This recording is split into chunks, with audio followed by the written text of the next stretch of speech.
Okay, I was just looking at the Manchester United score. I just can't believe it. 3-0 and then it ended 4-3. Okay. Now let's go and listen to why Lewis Hamilton is changing clubs and what effect that's having on Formula One. Nii Saki, good evening. So this is not Lewis Hamilton? No, this is Michael Andretti. Michael Andretti. Okay, we see. He's the son of the only recorded Formula One champion from America. His father is called Mario Andretti. They have a very, very big name in motorsports. Okay. And they've been trying to get an 11th team onto the Formula One grid. 11th team means what? There are 10 teams on the grid. Okay. And they've been trying to get an 11th team, a proper American team, onto the grid. They have a racing history pedigree. They're very, very good in other racing series. And when you say there are 10, who approves the 10? How is an 11 coming in? Who approves it? How does it work? So there's Formula One management, which is the commercial rights holder of the series. Mm-hmm. They approve who can enter into Formula One and who cannot enter into Formula One. They approve a car, or they approve individuals, or they approve a team that is car and human beings. What do they approve? They approve teams. The teams have a car. The teams run 2 cars. Oh, each team runs 2 cars? Each team runs 2 cars. So what are the cars on the grid? So there's Mercedes, there's Ferrari, there's Red Bull, there's... Red Bull is not a car, by the way. Red Bull is a car.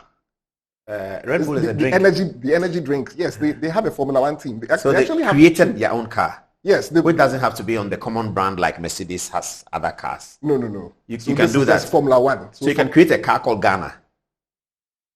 Because Red Bull, I can't go and buy a Red Bull car on the showroom. I can buy a Mercedes car. Not at the moment. Uh-huh. But currently they are working on developing their own engines and their own powertrains to sell to other engine. Okay, but that's selling spare parts. Okay, so you're saying that they are in the automobile industry. It doesn't have to be producing a complete car. They produce a complete car, but it's only for Formula One. Only for Formula One. Only racing. Only racing. So that's what I'm saying. We can produce a car called Ghana. Well, technically, yes. Yeah. Okay. All right. Okay. And so there are 10 teams on the grid, and Hamilton has. Okay, we're talking about Andretti. Yeah. Andretti wants to add an 11th team to the current grid. Formula One management says no. The regulator of the Formula One series, which is the FIA, the International Motorsport Federation, have approved Andretti's bid to enter into the series. Formula One teams are fighting with them over how much money to pay before they allow them into the series because it's very exclusive. And this has been going on for... What car are they proposing to bring? They're going to bring this manufacturer, General Motors, the Cadillac people. They got backing from Cadillac to help them enter the series, to supply them with engines and so on, from 2025. Okay. They've gone through everything. The FIA has approved them. Formula One management says no. They don't see, they're saying... So how does that connect to Lewis Hamilton's? This news broke yesterday. And this thing has been a fight that has been going on for the better part of last year. Now, it has certain legal ramifications when you look at the EU laws and so on. But as soon as this news breaks, this morning, then the news breaks that Hamilton has signed with Ferrari for the 2025 season, meaning he's going to be with Mercedes for this year, the 2024 season, and next year he moves to Ferrari. Normally, these kinds of announcements don't come that early. They come at the end of the season, yeah. But in my analysis, it's probably a way of deflecting the damage that this thing is going to cause, because these guys are an American team and they have... Or the damage that the failure, how do I put it? The refusal of Formula One to get them in spite of the preparation they've done. Yes. The Formula One people don't want that leading the story about Grand Prix. No, they don't want to change the story. Exactly. And that's what this Hamilton thing is intended to do. That's what I suspect. Has that been successful? To a very large extent. So nobody's talking. I don't do a lot of Formula One, so I don't know anything about this. I know though that Lewis Hamilton is moving. So it's been successful, I think. It's buried the story for the moment. Maybe it will come back to bite them in a little bit, because I don't think these guys are going to go away that quietly. Yeah. They've raised over $1.5 billion in funding and so on. Can they do their own Formula One? They can't. They start another one? They have what they call IndyCar in the US, which runs similar. A bit similar, but the specifications are different. It's very, very rigorous with the way they follow the regulations and so on in motorsports. Okay. These guys have been successful in all the other motorsport disciplines. They want to get into Formula One. Formula One says no. Is Formula One more of an European concept rather than an American? More or less. Okay. It's largely European focused. I see. So what's their potential next steps for the Andretti family? They might take Formula One management to court. I see. And check whether there are anti-competitive laws and so on. Look into these issues and to see whether they can force Formula One management to give them a spot on the grid. When is the next Grand Prix? It's in about a month. I think on the 2nd of March in Bahrain. Oh, Bahrain. Okay. Yeah. All right. What else do you have? So there's Lewis Hamilton now. There's Lewis Hamilton. Okay. When news of this broke, it skyrocketed Ferrari's earnings on the stock market, and it has given them an additional $7 billion in stocks. People are buying. Yeah. Because they think the shares are going to go up. Because Hamilton is moving there. Yeah. And so how do the shares go? People are going to order more Ferraris for themselves. People are just going to buy more shares for the team, buy Ferrari shares for the team, for the racing team, for the cars, because people expect that if Hamilton is there and he's performing well, the share value will go up. Exactly. Yeah. And so if you buy it now at $25, it may go up to $95 a share. You can sell and make money. So that's interesting. This one here was from the Instagram account of Felipe Massa. Felipe Massa is the guy that Hamilton beat to his first world title in 2008. And over the last several months, he's been making a lot of noise about, there was something that happened that's called Crashgate, where the Renault team in 2008 ordered one of their drivers to crash deliberately in order for Fernando Alonso, their driver at the time, to be able to make a pit stop to change tires and take the lead in the race. So who crashed deliberately? So Alonso's teammate, he crashed. How does that help Alonso? When you crash, they bring out the safety car. Yeah. But because the team had made Alonso change his tires before the crash, he didn't have to go into the pits to change his tires again. Yeah. So he took the lead of the race and he won.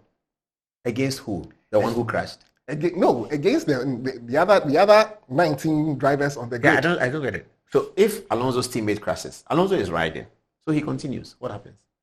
His teammate crashes, but he's going to change his tires. The person who was ahead of Alonso at the time took the opportunity to go and change his tires during the crash. Because of the crash, when they crash, or when everyone stops, everyone follows. There's a car that comes onto the track, and everybody follows the track. The track moves the car moves at a particular speed, and so everybody follows the car at that speed until all the issues that have to be cleared up. This race again. The race again. So sort of, if you are third when the crash comes, you will remain third, something like that. If you're third when the crash comes, you may or may not remain third, depending on how quickly they call the car out and they raise the alarms and all of that. They're called yellow and red flags and so on. So go on. So when this car crashed, then what happened? When he crashed, because Alonso had changed his tires already, he didn't have to go under the safety car. That's an advantage for him. Exactly. So he took the lead of the race. It was for the team. It wasn't because of, it was for the Renault team. Yeah. So he took the advantage, took the lead of the race, and he won the race. Why did he win? Other people had to go and change tires? Other people had to change tires. And the Ferrari driver, Felipe Massa, who was leading the race at the time, went to change his tires. Meanwhile, this guy had changed his tires not too long before. Yes. So he was gone. So whilst they are changing, Massa is Alonso is going. But that would happen anyway. If he's changed his tires already and it's time to change your tires, you go to change your tires. And he's still going. Yes, but it depends on how you use the tires. The tires you don't have a stipulated time within which to change your tires. So it depends on usage. It depends on usage and how worn your tires are. So some will change fewer times, some will change more. Some will change fewer times. Some will use their tires over a longer period, depending on how they drive and how they chop into the tire itself. So Felipe Massa goes into the pits, and then Ferrari made a mistake when they were fueling his car. They forgot to take the hose out, and he drove out with the fuel hose attached.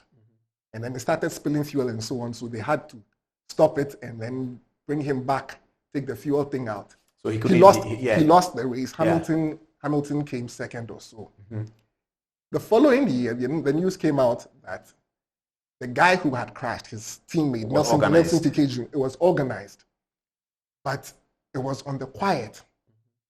When they finally came out, they started making noise about it, but because they had already issued the championship, they let it stay that way. Okay, so why is he posting this? Is he relating this to that? What is he saying? Last year, they uncovered more evidence that the regulators knew about the incident and should have cancelled the race and didn't cancel it. So he's challenging the results of the 2008 World Championship, which Hamilton won by 1 point. Wow. Against him. Okay. So but was that an advantage for Hamilton? This Alonso tire change, was that an advantage for Hamilton? Not or because it's a league table, because he lost in that race. Exactly. If he had participated and come second or third, he probably would have won the championship at the end of the league table. Exactly. Okay. So he's asking for a cancellation of that event. Okay. Which would cancel all the points. And then he would lead Hamilton. And he would win the championship.